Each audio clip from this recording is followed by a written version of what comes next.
What's a PSA? What? You know, PSA, PSA? No, don't be ignorant, dog. Everybody knows the P is silent. So it's just SAW? No, PSA is not a word, it's an acronym. What's that? I'm gonna say it's a type of dog. No, it means that PSA stands for something. Right, it stands for PSA. Or do you mean PMS? No, what? PSA. So PMS and PSA is like the same thing? PSA stands for Public Service Announcement. Thank you, Hanate. Now please tell them what that means. Well, in PSA, the P is not silent. Nope. The A is. Oh. Wait, what? So it actually sounds like deflating balloon. How is that anything like deflating a balloon? You know. Psst.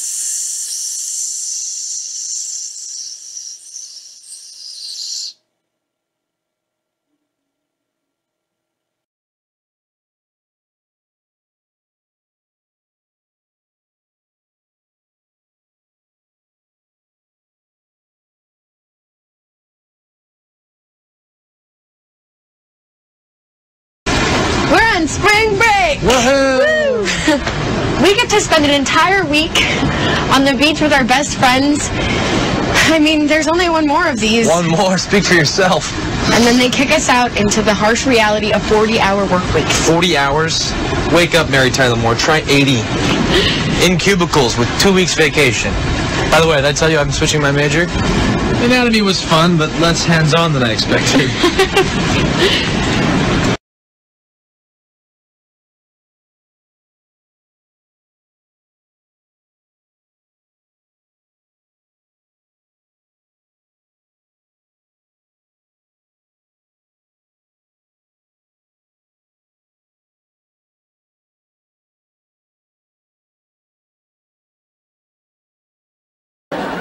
Guys, check out the bod on that new math teacher, Mr. Lucas. What a babe. It was the first time I've ever stayed awake in algebra.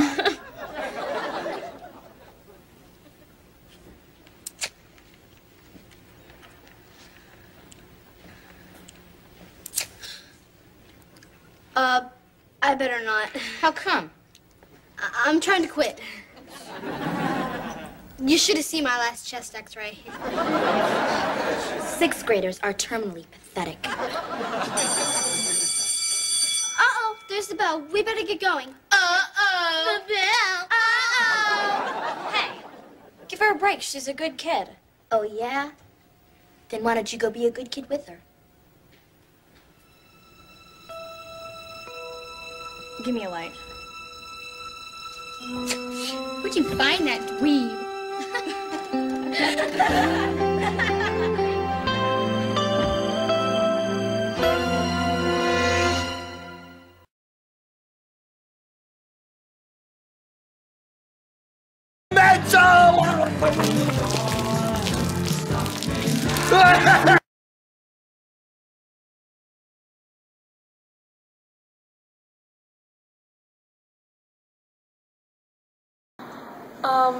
I think bullying would be #1 because that can affect like a lot of things that you do, like when doing schoolwork and stuff like that. And peer pressure would probably be #2 because again that can affect a lot of things. Because if they pressure you to do drugs and drink alcohol and stuff like that, that can affect, you know, waking up on time and going to school and then doing homework and stuff like that. And then probably worrying about your future would be #3. Because that can add a lot of stress to your life. Like if you get a lower grade on a test than you expected, then that can like make you freak out and feel like, oh, I'm not going to go to college, they're not going to accept me. And then #4 would probably be your friends doing bad things because you worry about them and then their future's getting affected. And then when you're worried about them, so your grades are dropping, and so are theirs. So it's kind of like 2 at once. And parents divorcing because like it stresses you out because you worry about it too much, and then you have no way to feel calm because at home it's not good and at school it's not good because you're all stressed out. Peer pressure is probably the least important. Why? Oh, because you should be able to be your own person by the time you're in middle school. And parents getting divorced is probably the biggest because your parents are taking care of you until you turn 18. And bullying is probably like less important than divorce, but more important than peer pressure. And friends doing drugs is probably in between peer pressure and drugs. For me, probably my parents getting a divorce would be on the lowest one.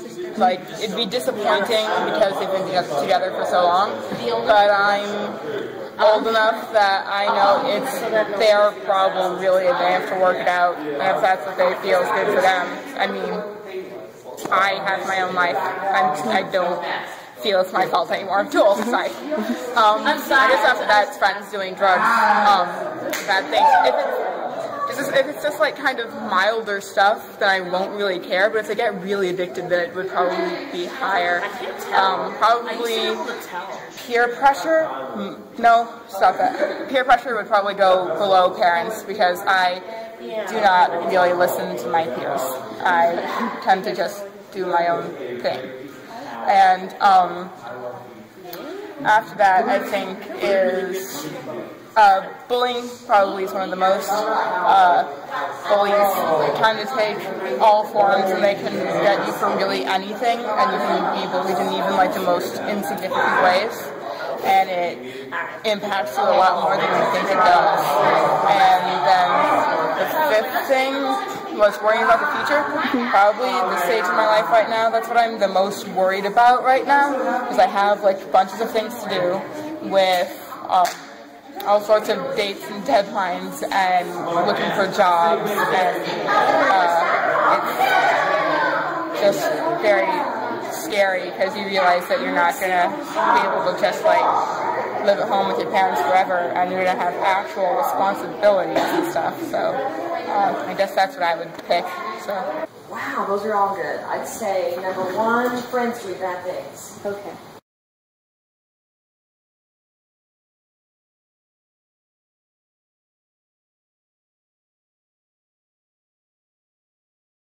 Well, I know that my friend, like, he didn't have a really great home life. Like, his stepdad was kind of abusive towards him, and his mom kind of never, like, stopped it. So he kind of started doing drugs, and it ended up to where his grades started dropping, and he started losing friends, and then he ended up actually getting kicked out of his house. So basically, home life can really affect everything.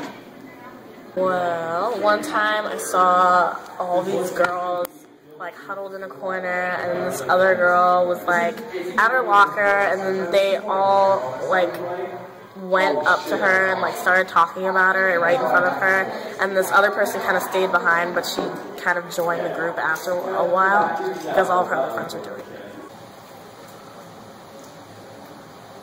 I've seen kids get in fights just because they know other kids are watching. So if there's an audience, a peer audience, it forces kids to do bad things. That's a really weird thing, but it's true.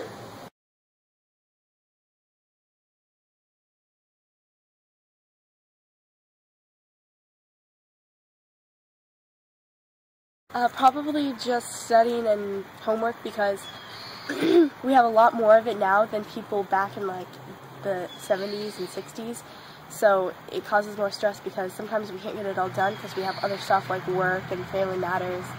And so sometimes it gets really overloaded, and it begins to get overwhelming.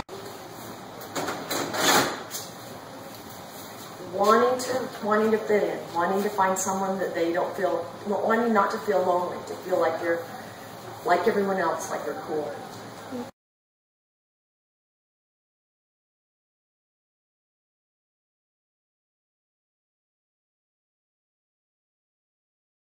Probably just like peer pressure, because that's been around forever, like to do things like alcohol and drugs and stuff like that, because that's been around for as long as people can remember. And in not just this country, other countries too, because alcohol is actually, in some other countries it's more prominent than it is here. It's easier to get, and you know, in other places more drugs are legal and it's easier to get. So that would probably be one of them. Probably the thing that I'd say affects teenagers to do the worst things the most is just insecurity in general. Maybe it's from your parents, or maybe it's from yourself, or maybe it's from just other people around you. But I feel like when you feel insecure and you get really desperate to feel better about yourself, you would do anything to make yourself better, whether it be doing drugs to get that high, or doing something that you think is cool that would hurt you later, because you just kind of need that sense of being important and that sense of being worth something. So I'd say definitely insecurity back and forth. I think the availability and the freedom that they have, because it's easy to find something. It's easy to find cigarettes, and if it weren't available, that would be less pressure.